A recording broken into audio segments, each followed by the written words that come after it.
Kazim, times have really changed.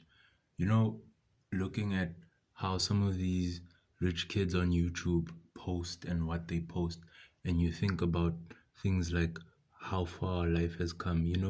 Back in the 80s, the biggest part of investment was investing into land, investing into mining, investing into different ventures. In the 90s, the bubble was pharmaceutical investing, so people would invest into medicines and synthetics and all of that. So now you have to start thinking of, things like how times have changed and how investment has changed. Because obviously, through time, the most popular investment nowadays, or what people will tell you is good or what's bad, is crypto. So obviously, people aren't trusting of something that they already have, which is money. I mean, like, you can't buy money if you already have money. So nowadays, what people are doing, because of the appreciation of things like cars and art and things, is that people are starting to invest more into cars. People are starting to invest more into art. So that's why you're seeing these guys saying things like, you know, um, buying a new Lamborghini with the investment of 500,000, buying the new Bugatti, buying the new, because the brokers aren't giving them stock options into things like medicines, into things like vaccines, into things like, investing into farms and investing into buildings anymore. Because nowadays that whole sphere has changed. Do you understand what I mean? That whole sphere has become something where now people are using debt. People are literally adopting debt to invest into these things, because it's like, the greatest bankers of this day and age are bankers who aren't scared or fear things like pharmaceutical companies. That's the thing that changed the biggest part of Wall Street, is that before, it used to be the open public that didn't fear investing into pharmaceutical companies to help people, bail them out of situations where they take medicines and things that make them sicker. Nowadays,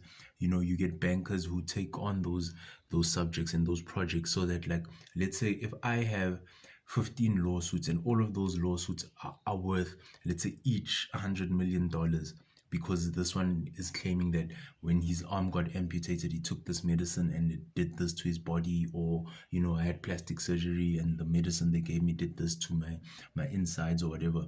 Nowadays, it's no longer the billionaires that live in Connecticut that are investing into, law firms that are fighting those battles. Nowadays, it's the bankers on Wall Street who come from nothing, who catch the train every day, who realize that, the quickest way to make money on Wall Street is to invest into debt, is to invest into lawsuits. You know what I mean? It's like, if you were smart, and you had the capability or the license to trade, it would be the smartest thing to invest into something that would take its time to pay out, because both parties would pay you as a person researching and investing into those things. And I feel that, people shouldn't look at these guys buying 15, 20 cars a year and thinking this guy's so dumb.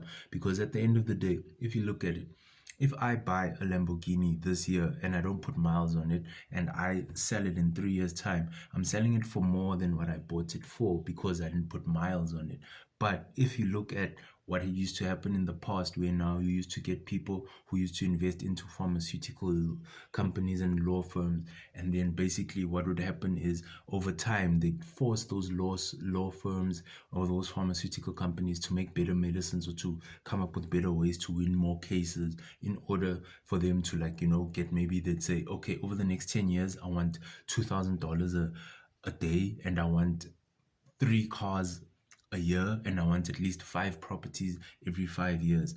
That used to be the case. Now that has all faded away, which isn't sad, but, we need to start looking at how these people don't have those opportunities anymore, and maybe as a Africa create those type of opportunities furthermore for those people, because those people don't really give a damn about what we do, as long as we make the money for them.